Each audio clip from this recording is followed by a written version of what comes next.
अच्छा, अब हम आते हैं सेंसिटिविटी। अब मैंने वर्ड लिखा है सेंसिटिविटी, मत ब्रैकेट में इन्होंने दिया है कि ट्रू पॉजिटिव रेट, ठीक है, proportion of all the people with the disease who test positive,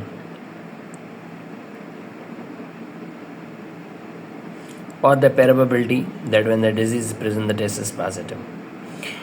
मतलब कि बहुत सारे पेशेंट्स में हमने कुछ पेशेंट पीपल जो है उनके टेस्ट करवाए वो पॉजिटिव आए, तो प्रोबेबिलिटी भी ये थी, पॉसिबिलिटी ये कि जो हम उनको डिजीज़ होगी, ठीक है। तो value approaching 100% is desire for ruling out disease and indication low false negative rate. False negative हम पढ़ के हैं कि फॉल्स नेगेटिव क्या चीज़ है। False in test fail to detect मतलब एरर, तो देर आर लेस एरर। अब यहाँ पे हमने बोला कि high sensitivity test used for screening in disease with low prevalence, ये लाइन इंपॉर्टेंट है। सेम टू सेम अगर मैंने ये पढ़ूँ, high specificity test used for confirmation after a positive screening test, ये दो लाइन्स आपको याद करनी चाहिए, ठीक है। यहाँ पे एक और लाइन है, देखें सेंसिटिविटी में यहाँ पे लिखा हुआ है कि if sensitivity is 100% then false negative फिर हम बाल है फॉल्स नेगेटिव कौन से कि फॉल्स का मतलब मैंने क्या बोला कि प्रिडिक्शन वाज इनकरेक्ट, और नेगेटिव मैंने क्या बोला था वहाँ पे कि test fail to identify the condition मतलब कि error, so the error is 0, so all negative must be total negative. अच्छा, यहाँ पे अगर if specificity is 100% then false positive is 0।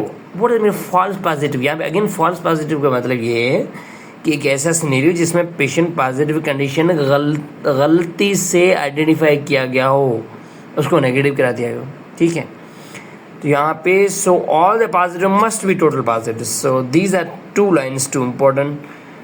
ये लाइन ये लाइन ब एंटी है हाई सेंसिटिविटी, चार ही इंपॉर्टेंट है। बस इतना फोकस गाणु कौन करो, बस जस्ट रिमेंबर की चीज़ क्या है।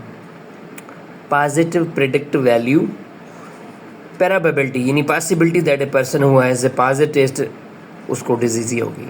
सेम टू सेम उसका उल्टा कि पॉसिबिलिटी है कि उस पर्सन की नेगेटिव टेस्ट बताएगी कि उसको डिजीज़ नहीं है, इसमें क्या है, कुछ भी नहीं है वैसी।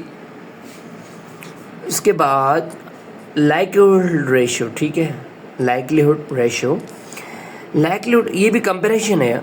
Likelihood that a given test result would be expected in patient with target disorder compared to the likelihood that a same result would be expected to in patient without target disorder। एक disorder था, हमने उसको target दिया है।